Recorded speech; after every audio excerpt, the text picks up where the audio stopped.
হে তরুণ যুবকেরা, হে আমার বন্ধুরা, শুনে রেখে দিন বাবা, জেনে রেখে দেন।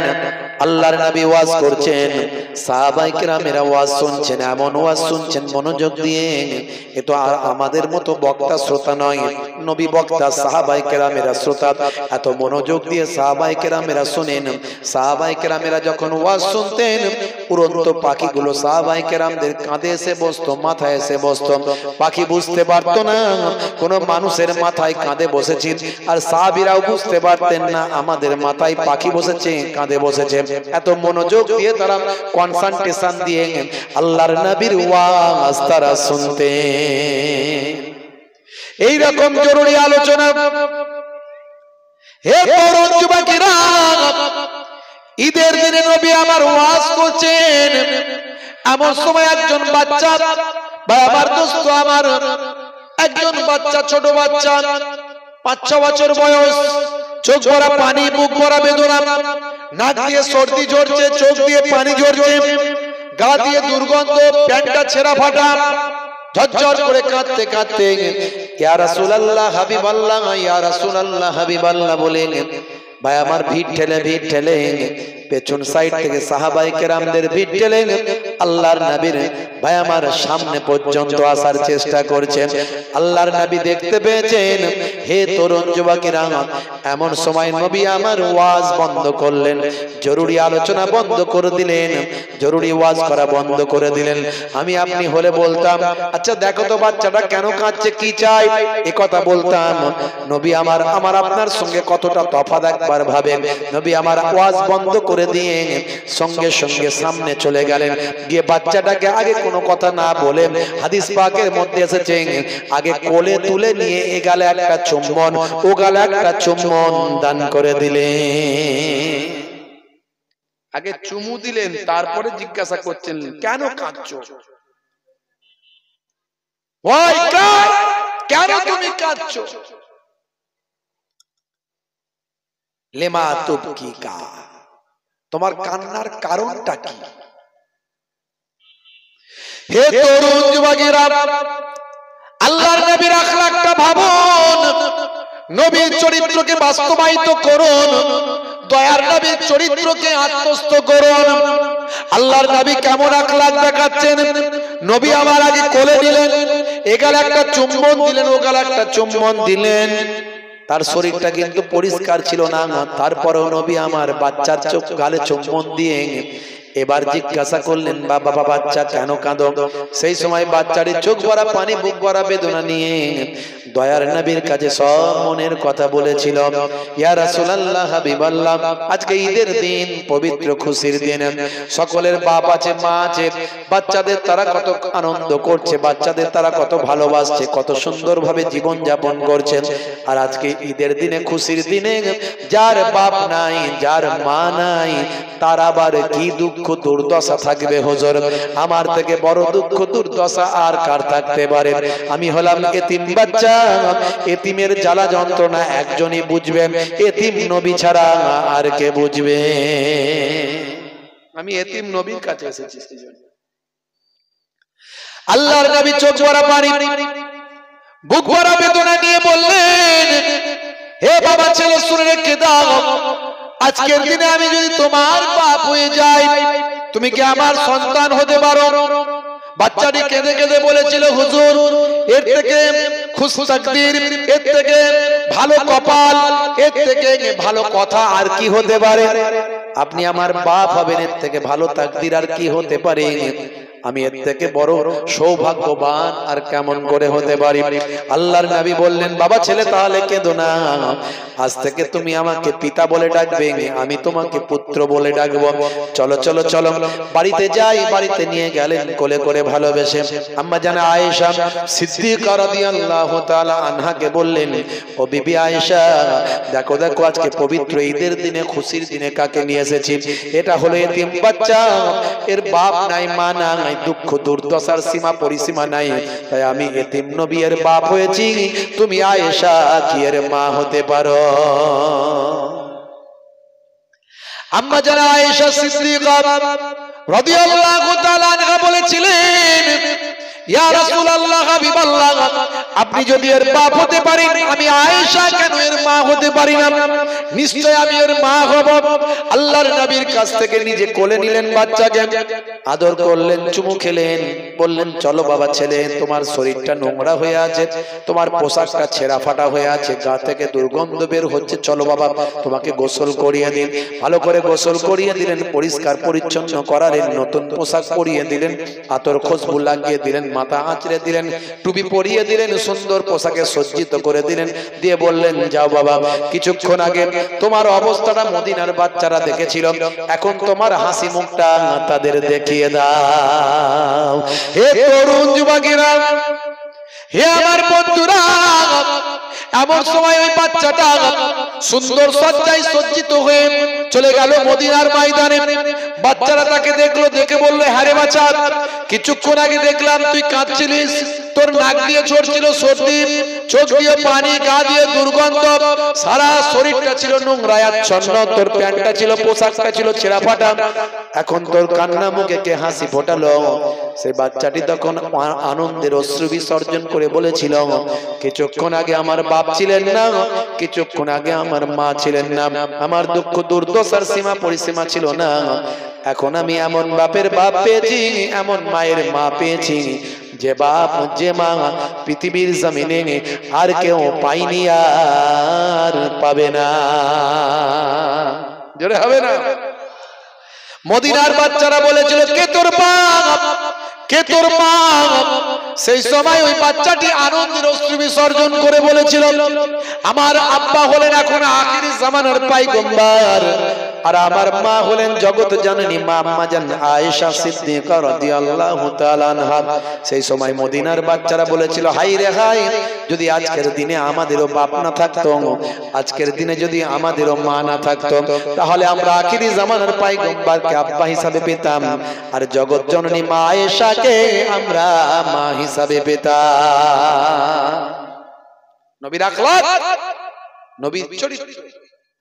মিস্টার ম্যাডাম রীতা কুন্ডু তিনি বলেন, আমি পড়তে পড়তে পেলাম যে আল্লাহর নবী, কোন মানুষ যদি তার কমপ্লেন, দুঃখ, যন্ত্রণা, কষ্টের কথা নবীকে শোনাতে, তার কমপ্লিট না শোনা পর্যন্ত নবী চুপচাপ থাকতেন, যতক্ষণ না তার মনের দুঃখ কষ্ট দূর না হতো।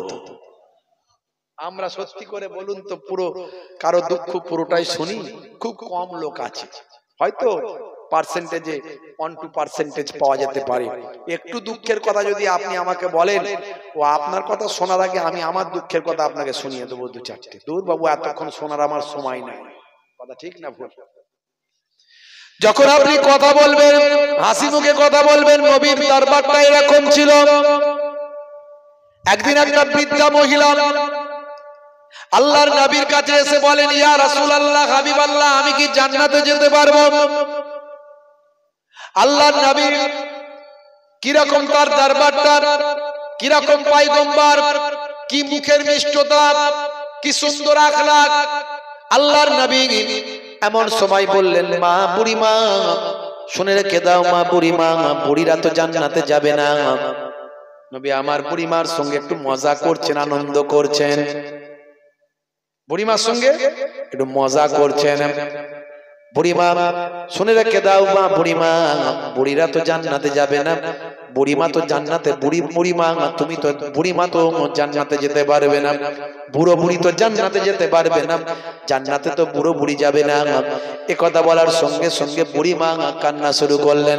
আল্লাহর নবী বলেন, মা, বুড়িমা কেঁদো না, কেঁদো না, আমি তো বলি না তুমি জান্নাতে যেতে পারবে না, আমি বলেছি বুড়ো বুড়ি জান্নাতে যেতে পারবে না। মা, বুড়িমা শুনে রেখে দাও, তুমি যখন জান্নাতে যাবে তখন আর তুমি বৃদ্ধা থাকবে না, যুবতী হয়ে যাবে।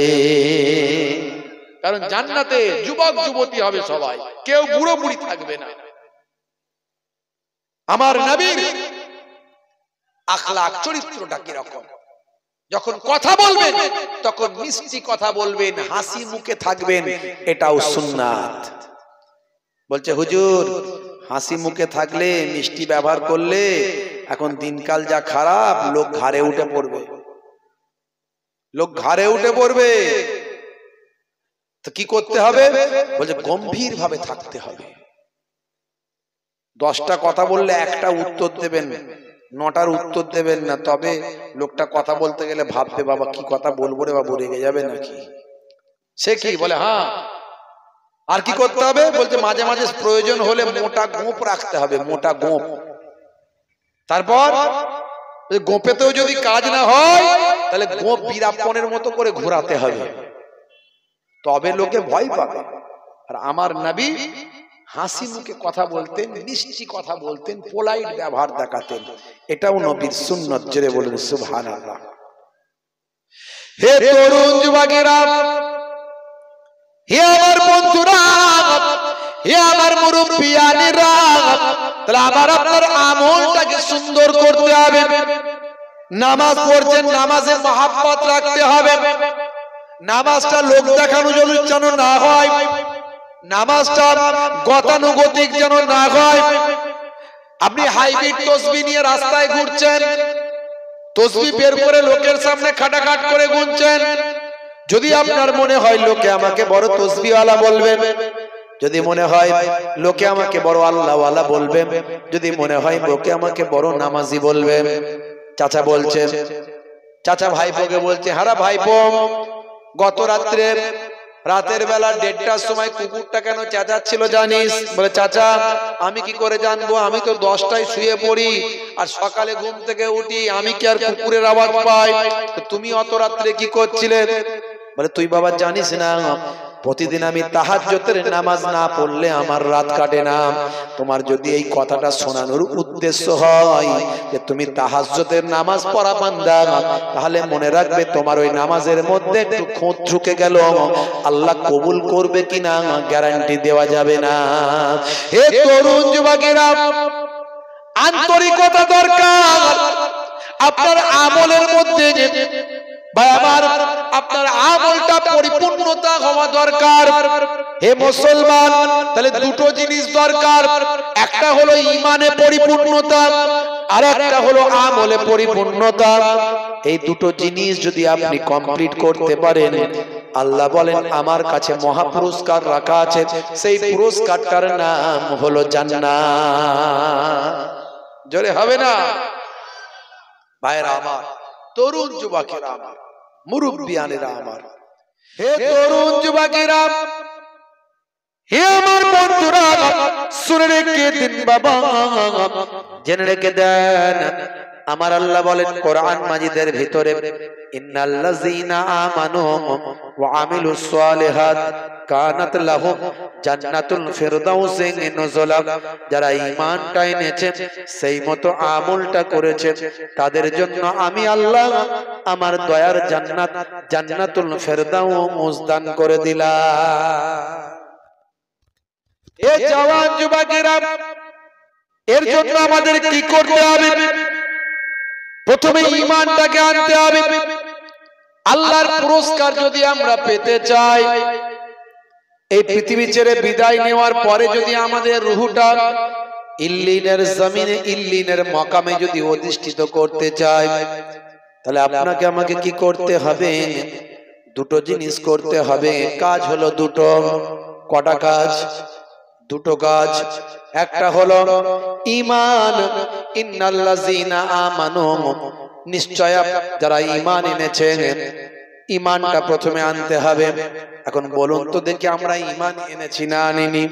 নিশ্চয় ঈমান এনেছি বলি জান্নাতের বাগানে বসেছি, কিন্তু আমাদের ঈমানের ভিতরে অনেক গলদ আছে। ঈমানটা পরিপূর্ণতা এখনো সবাইয়ের, ভাই আমার ঈমানের কমপ্লিট ঈমান, পরিপূর্ণতা ঈমানের আমাদের অনেকের নাই। আমরা বলি ঈমানদার, আবার আমরা বলি ভালো ডাক্তারকে দেখালি তাই তো ভালো হলো, না তো লোকটা মরেই যেত। আচ্ছা বলুন তো, লোকটাকে বাঁচানোর মালিক ডাক্তার না আল্লাহ? এই যে কথাটা বললেন, তার মানে আপনার ঈমানের দুর্বলতা আছে, প্রমাণ পাওয়া গেল। আপনি যদি বলতেন ডাক্তারের ওসিলায় আল্লাহ বাঁচালো, ঠিক ছিল, কিন্তু আপনার কথার মধ্যে গন্ডগোল হয়ে গেল। অনেকে বলে 10 যেখানে খোদা সেখানে আছে না নাই? 10 যেখানে খোদা সেখানে, এখানে আমরা অনেকগুলো 10 আছি, খোদা কি অনেক হলো নাকি? বলুন নাউজুবিল্লাহ। হে তরুণ যুবকেরা, হে আমার বন্ধুরা, শুনে রেখে দিন বাবা। অনেকে বলে ওপরে খোদা, নিচে তুমি, তাই তো আমি বেঁচে আছি। তুমি আছো বলেই তো আমি আছি, তুমি দেখছো বলেই তো আমি বেঁচে আছি। এইরকম মানুষকে তেলানোর জন্য, মানুষকে সন্তুষ্ট করার জন্য কথাগুলো বলে, এগুলো ইমানের খেলাফ। হে তরুণ যুবকেরা, আল্লাহ বললেন পরিপূর্ণ ইমানদার হতে হবে। পরিপূর্ণ ইমানদার মানে কি জিনিস? পরিপূর্ণ ইমানদার মানে যেটা মুখে আপনি স্বীকার করছেন সেটা অন্তরে বিশ্বাস করতে হবে। আর অন্তরে যখন বিশ্বাস করছেন, কার্যে পরিণত করতে হবে।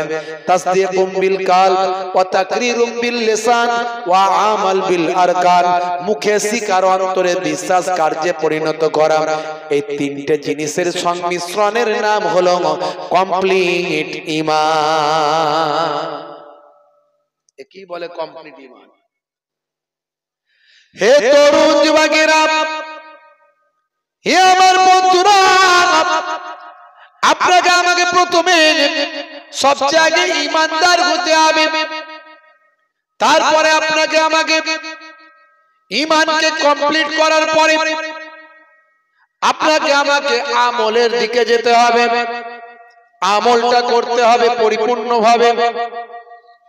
অনেকে লোক দেখানোর জন্য আমল করে, নামাজও পড়ছে, চিটিংবাজিও করছে, দাঁড়িয়ে রেখেছে, ধাপ্পাবাজিও করছে, নামাজ রোজা দিন ধর্ম করে ভাই আমার হিংসা হাসাদ ফাসাদ নিয়ে আছে।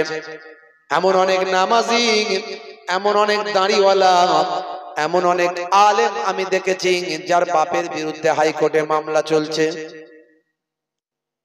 বলেন এবারে কি নামাজি মানুষ, দাঁড়িওয়ালা, বড় মাওলানা, আবার বাপের বিরুদ্ধে মামলা।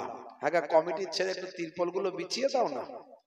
তিরপল গুলো বিছিয়ে দিলে আস্তে আস্তে লোক বসবে না, দাঁড়িয়ে থাকবে। বাপেরা আমার প্রয়োজনে উঠবেন, আমি উঠতে বারণ করছি না, তবে মজলিসটাকে সুন্দর করে ফেললে আল্লাহ খুশি হয়ে যাবে। মজলিসটাকে সুন্দর করলে আল্লাহ খুশি। আবার প্রয়োজনে আপনাদেরকে উঠতে হবে, উঠবেন। টয়লেট যেতে হবে, বাথরুম যেতে হবে, একটু চা খেতে যেতে হবে, যাবেন, নিশ্চয়ই যাবেন। কিন্তু মজলিসটাকে ফার্স্ট রাউন্ডে যদি একটু সুন্দর করে ফেলেন, আল্লাহু জামিলুন ওয়া ইউহিব্বুল জামাল, আল্লাহ সুন্দর, সৌন্দর্য পছন্দ করেন। জান্নাতের বাগানকে যদি আপনি সুন্দর করেন, হতে পারে আপনার নিয়ত যদি ভালো হয়, আল্লাহ আপনাকে কবুল করে দুনিয়া আখিরাতকে সুন্দর করে দেবেন। ভাইরা আমার, যারা দাঁড়িয়ে আছেন বাপেরা আমার, কিছু সময়ের জন্য বসে যান, প্রয়োজনে আবার উঠবেন, উঠতে বারণ করছি না, কিছু সময়ের জন্য বসে যান। বাপ একটু দরুদ শরীফ আল্লাহুম্মা সাল্লি আলা মাওলানা মুহাম্মাদ ওয়া আলা আলি।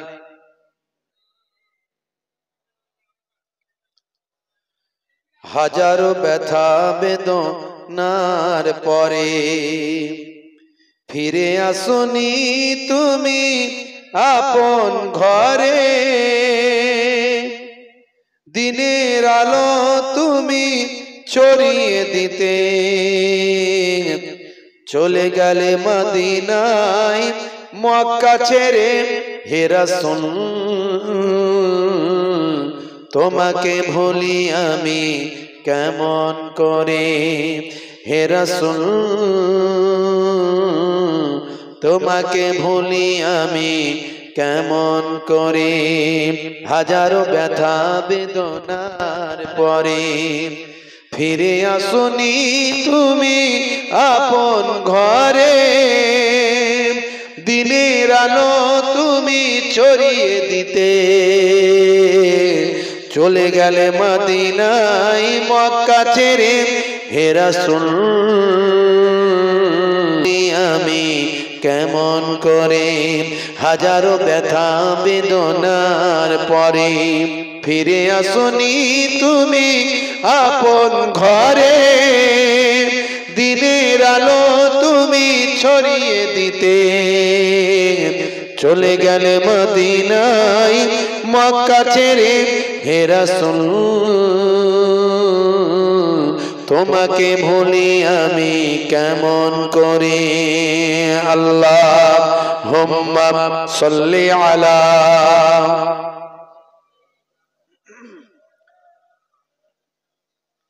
ওয়া আলা আলিহি। হেরার গুহায় তোমারি ধ্যান, আসমান থেকে নামে আল কোরআন। হেরার গুহায় তোমারি ধ্যান, আসমান থেকে নামে আল কোরআন। ভাঙলো সবার ভুল তোমারি পরে, আসলো কোরআনের ছায়া তলে। খালিদ ওমর আলী আবু বকর ইসলামী ঝান্ডা নিল যে তোলে। খালিদ ওমর আলী আবু বকর ইসলামী ঝান্ডা নিল যে তোলে। আল আমিন তুমি ছিলে যে সদা সকল মানুষের তরে। হে রাসূল তোমাকে ভুলি আমি কেমন করে। হে রাসূল তোমাকে ভুলি আমি কেমন করে। হাজারো ব্যথা বেদনার পরে ফিরে আসুনি তুমি আপন ঘরে।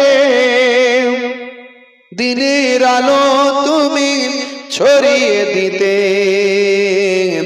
চলে গেলে মদিনায় মক্কা ছেড়ে। হে রাসূল তোমাকে ভুলি আমি কেমন করে। হে রাসূল তোমাকে ভুলি আমি কেমন করে। আল্লাহুম্মা সাল্লি আলা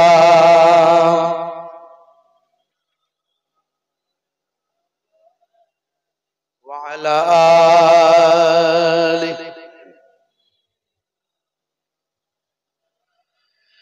হে তরুণ যুবকেরা, হে আমার বন্ধুরা, শুনে রেখে দিন বাবা যে কথা বলছিলাম।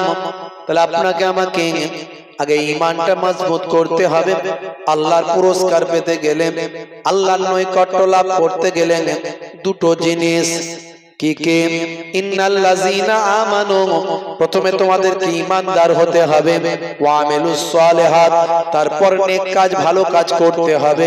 এই দুটো জিনিস, একটা হলো ঈমানদার আর একটা হলো ভালো কাজ। ভালো কাজগুলো আমরা করি, কিন্তু তার সঙ্গে খুলুসিয়াতের বা আমাদের আন্তরিকতার অভাব অনেক সময় ঘটে। নামাজও পড়ছে, চিটিংবাজিও করছে, দাঁড়িয়েও রেখেছে, ধাপ্পাবাজিও করছে, আছে না নাই? দাঁড়িয়ে রেখে বিড়ির টান, মারাত্মক ব্যাপার, আছে না নাই? চাচা আমার আসরের নামাজ পড়ছে আর পকেটে ঘরে ঘড়ি বিড়ি নড়ছে খস খস খস খস করে। কি হলো চাচা? আর বলো না, একটু বুঝতে তো পারছো নেশার একটু ব্যাপার আছে। আসরের নামাজ পড়ে চাচা আমার যাচ্ছে, মাথা থেকে টুপিটা খোলার টাইম হয় না, ঘড়ি বিড়ি মুখে লাগিয়ে ফস করে লাইটিং মেরে দিয়েছে, বুঝতে পারছো? টান মারতে মারতে বেরিয়ে যাচ্ছে। আমল আমরা করি, কিন্তু খুলুসিয়াত, আন্তরিকতা, স্বচ্ছতা, পরিপূর্ণতা, এটার একটু অভাব হয়ে যায়। হে তরুণ যুবকেরা, হে আমার বন্ধুরা, শুনে রেখে দিন বাবা, জেনে রেখে দেন, নেক আমলটা করতে হবে। শুধু নামাজ, রোজা, হজ, যাকাত এগুলো শুধু নেক আমল তা নয়, এর সঙ্গে সঙ্গে আরো নেক আমল আছে। কথা যখন বলবেন হাসি মুখে বলবেন, মিষ্টি কথা বলবেন।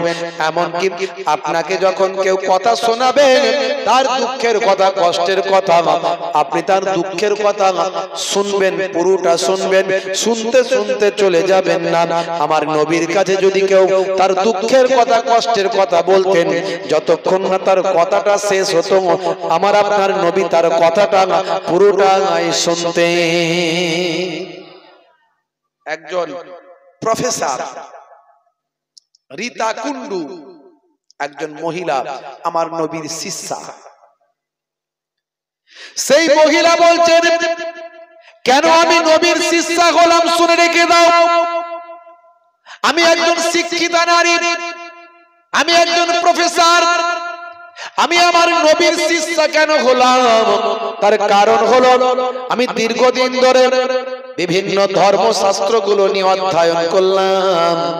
আমি অধ্যয়ন করে দেখতে পেলাম, হায় রে হায়, আমার যা মনের কষ্ট, দুঃখ, যন্ত্রণা আজ যেগুলো আমি ফিল করছি, সেগুলো যেন আমার নবী 1450 বছর আগে আমার জন্য সেই ফিল করা সমস্যাগুলো, আমার সমস্যাগুলোর সমাধান দয়ার নবী 1450 বছর আগে যেন আমাকে দিয়েছেন।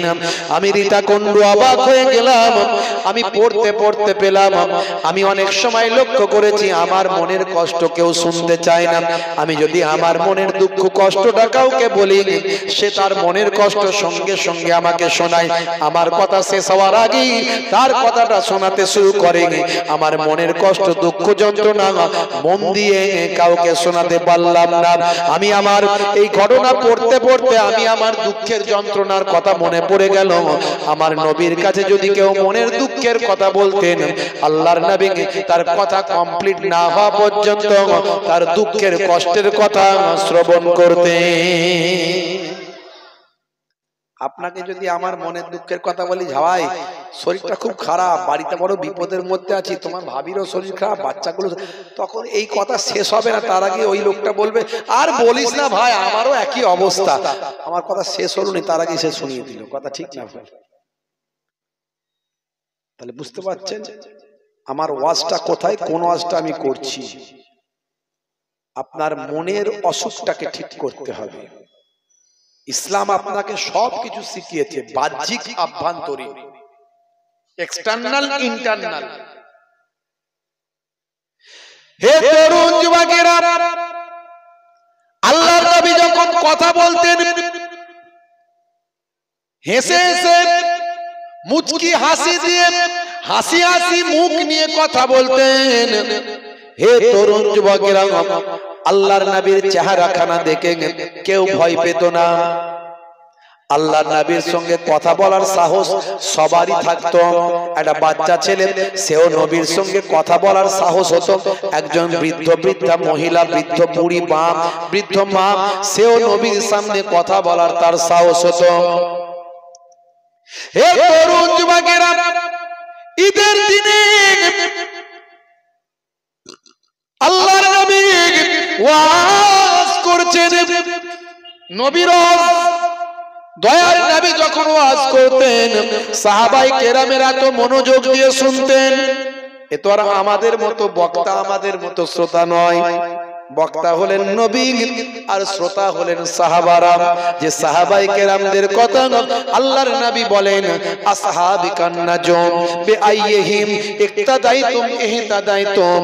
আমার সাহাবায়ে কেরামরা হলো আকাশের নক্ষত্রের ন্যায়। যদি কেউ আমার কোন সাহাবীকে ইক্তেদা করে, ইহতাদাইতুম, তোমরা হেদায়েত প্রাপ্ত হয়ে যাবে।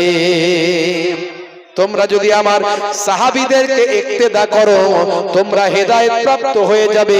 আমার সাহাবীরা হলেন আকাশের নক্ষত্রের ন্যায়, এক একজন স্টার।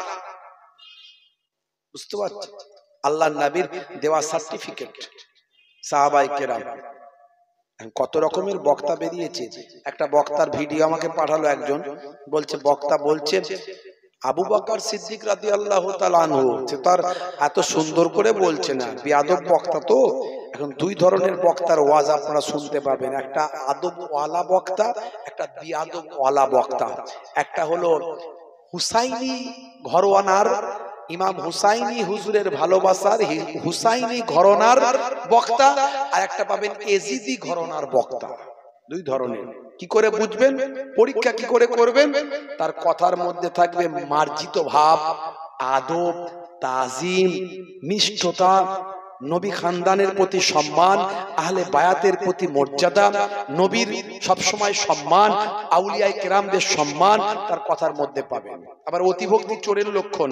কিছু আছে আবার শিরকে করার লোক, সে আবার আল্লাহকেও যেমন মনে করে, নবীকেও তেমন মনে করে, ওলিদেরকেও তেমন মনে করে। এটা বেদাত, এটা সে মুশরিক, এটা বাদ দেন।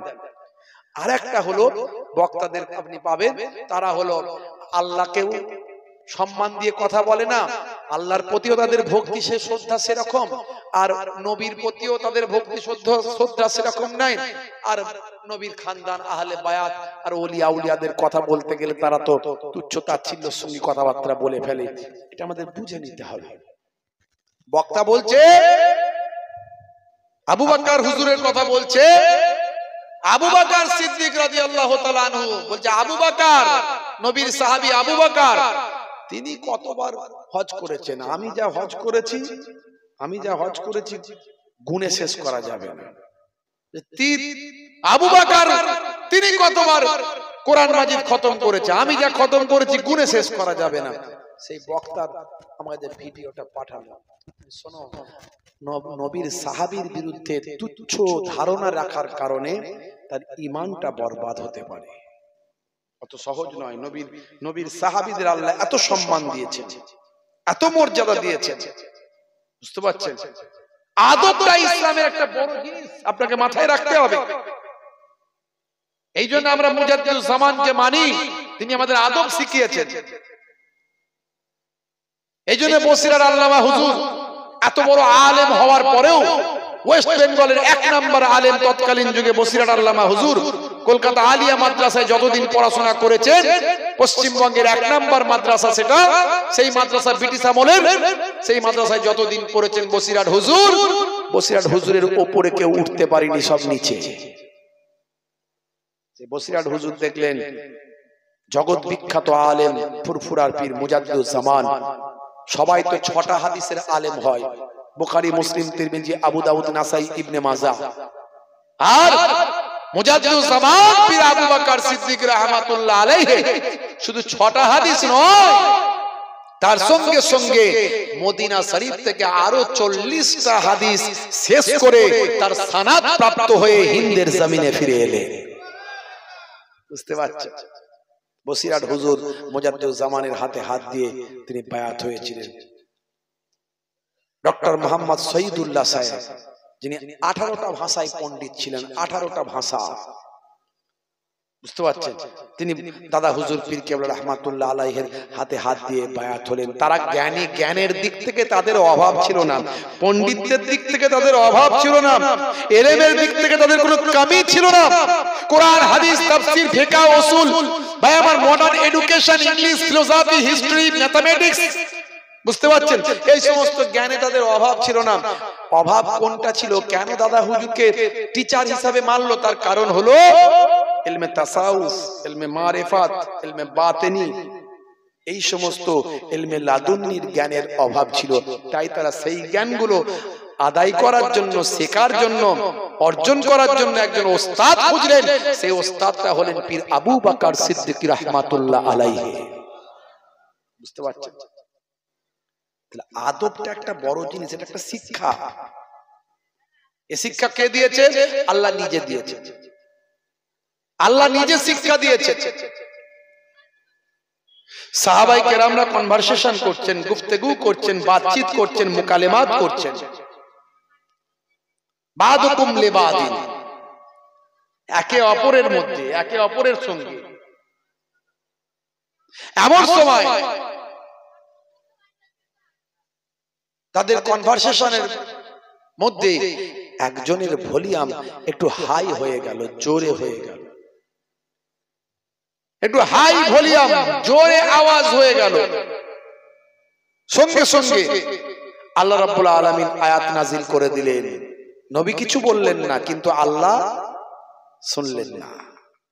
কোরআনের আয়াত খুলুন, পাবেন, ইয়া আইয়ুহাল্লাযীনা আমানু লা তারফাউ আসওয়াতাকুম ফাওকা সাউতিন নবী।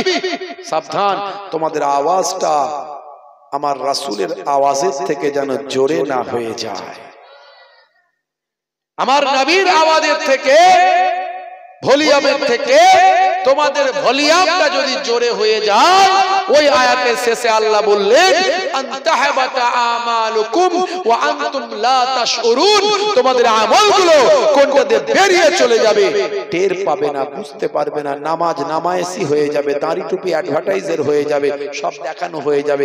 আচ্ছা বলুন, এই মাসালা কি শুধু সেদিনকার জন্য না এখনকারের জন্য? এখনো যদি নবীর শানে যদি কেউ বেয়াদবি করে তাহলে আমল বরবাদ হবে, এই আয়াত দ্বারা প্রমাণ হয় কি হয় না? আমি আপনি ভাবছি বিরাট বড় নামাজি আছে, বিরাট বড় সুফি দরবেশ আছি, কিন্তু আমার আপনার আমলগুলো যে কোনটা দিয়ে বরবাদ হয়ে গেছে আমরা বুঝতেই পারি না। রাসূল তুমি দয়ার সাগর, হাবিব আল আমিন, তোমার দয়াই পূর্ণ হলো সারা পৃথিবী। বলুন না সুবহানাল্লাহ।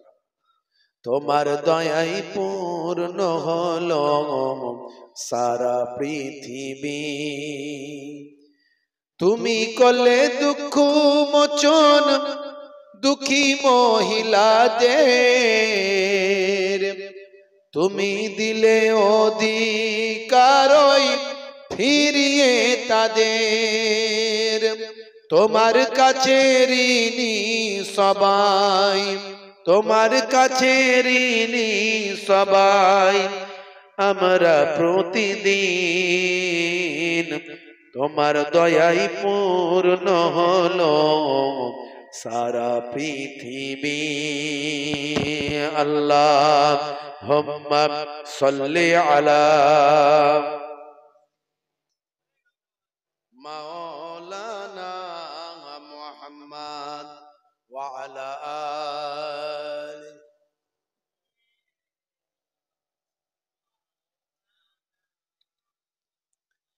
ইয়া সাইয়্যিদি ইরহাম লানা, ইয়া সাইয়্যিদি ইরহাম লানা,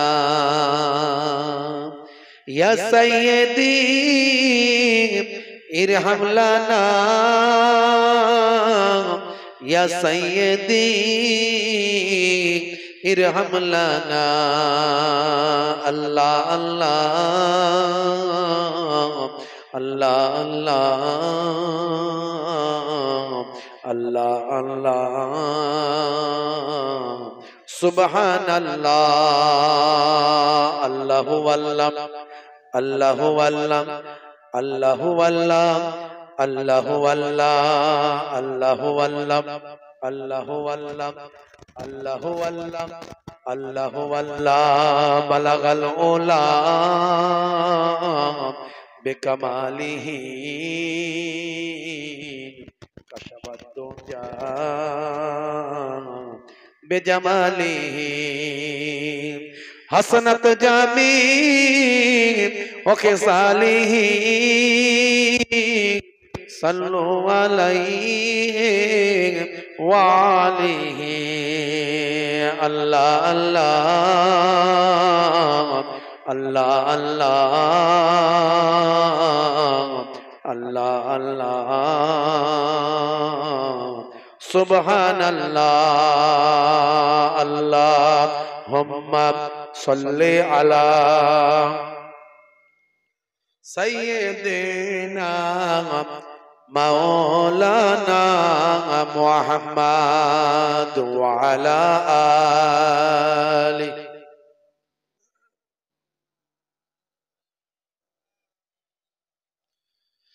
وقال الله تعالى في كلامه المجيد والفرقان الحميد ولنبلونكم بشيء من الخوف والجوع ونقص من الأموال والأنفس والثمرات وبشر الصابرين. وقال الله تعالى أيضا في كتابه مخبرا وما رميت إذ رميت ولكن الله رمى وقال النبي صلى الله عليه وسلم من تمسك بسنتي عند فساد أمتي فله أجر 100 شهيد إلى آخر الحديث أو كما قال عليه الصلاة والتسليم. وقال النبي صلى الله عليه وسلم ووفاتي خير لكم تؤرز علي أعمالكم وما رأيت من خير فحمدت الله عليه وما رأيت من شر فاستغفرت الله لكم إلى آخر الحديث أو كما قال عليه الصلاة والسلام. শ্রদ্ধেয় সম্মানীয় আজকের সভার সভাপতি, মঞ্চ উপবিষ্ট ওলামা হযরতগণ, সম্মানীয় মসজিদ কমিটি, মাদ্রাসা কমিটি, সম্মানীয় মোহতারাম ইমাম সাহেব, মাওলানা সাহেব, মুয়াজ্জিন সাহেব, মঞ্চ উপবিষ্ট, সামনে উপবিষ্ট আমার পিতৃতুল্য বাপজিরা আছেন, তরুণ যুবকেরা আছেন, মুরব্বিয়ানেরা আছেন, স্নেহের বাচ্চারা আছেন, মাইক্রোফোনের আওয়াজে কান লাগিয়ে আছেন, জাতি ধর্ম বর্ণ নির্বিশেষে শ্রোতা বন্ধুরা আছেন। খুব অল্প সময়ের জন্য কিছু আলোচনা। সকলকে আমার আন্তরিক সালাম, শুভেচ্ছা, ভালোবাসা জ্ঞাপন করি। আমরা পাক মাহফিলে একটু উপস্থিত হয়েছি, কিছু সময় দুনিয়ার সমস্ত কাজকর্ম ব্যস্ততাকে দূরে সরিয়ে দিয়ে কিছু সময়ের জন্য আমরা একটু জিকরুল্লাহ, জিকরুন নবীর মাহফিলে এসে বসেছি। কিতাবের মধ্যে দেখতে পাওয়া যায় ইন্দা জিকরি সোলাহায়ে তানজিলুর রহমান,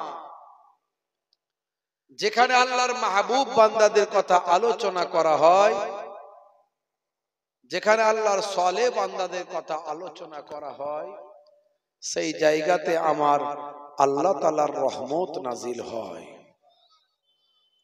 এই রহমতি মাহফিলে আমরা উপস্থিত হয়েছি। কিতাবের মধ্যে দেখতে পাওয়া যায় যে জায়গায় জান্নাতের বাগান কায়েম করা হয়, সেই জায়গায় একদল মালাইকা ফারিস্তা এসে হাজির হয়। মাহফিল শেষ হওয়ার পরে ওই মালাইকা ফারিস্তারা আমার আপনার দরুদের নজরানা, সালামের নজরানা সুদূর মদিনাতুল মুনাওয়ারায় দয়ার নবী পাকের কাছে গিয়ে পৌঁছে দেয়।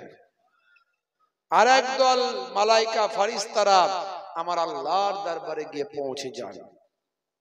আমার আল্লাহ জিজ্ঞাসা করেন, মিন আইনা জিতুম, তোমরা কোথা থেকে এসেছো? তারা বলেন যে না মিনাল অমুক জায়গা, আমরা এই বসিরহাটের এই যে আজকের কি জায়গা জানো, এটা হরিকাটি গ্রাম থেকে এসেছে। সেখানে কি হচ্ছিল আল্লাহ সব জানেন। ফারিস্তারা বলবেন একদল বান্দা বান্দি আপনার জিকির করছিল, আপনার রাসূলের বয়ান শুনছিল, তেলাওয়াতে কালাম পাক হয়েছে, তাফসীরের বয়ান হয়েছে, হাদিস পাকের বয়ান হয়েছে। আল্লাহ বলবেন খুশি হয়ে, তারা আমার কাছে কি চায়? ফাআইয়ু সাইয়িন ইয়াতলুবুন, তারা আমার কাছে কি তলব করে? ফারিস্তারা বলবে তারা আপনার কাছে একটা জিনিসই তলব করে, সেটা হলো আপনার দয়ার জান্নাত। আল্লাহ রাব্বুল আলামিন বলবেন যাও, তারা নিজেদের আরামকে হারাম করে, কষ্ট করে জান্নাতের বাগানে বসে বসে ঠান্ডায় জিকরুল্লাহ, জিকরুন নবীর বয়ান শুনেছে। আমি আল্লাহ তাআলা তাদের দোয়াকে কবুল করে নিয়েছি।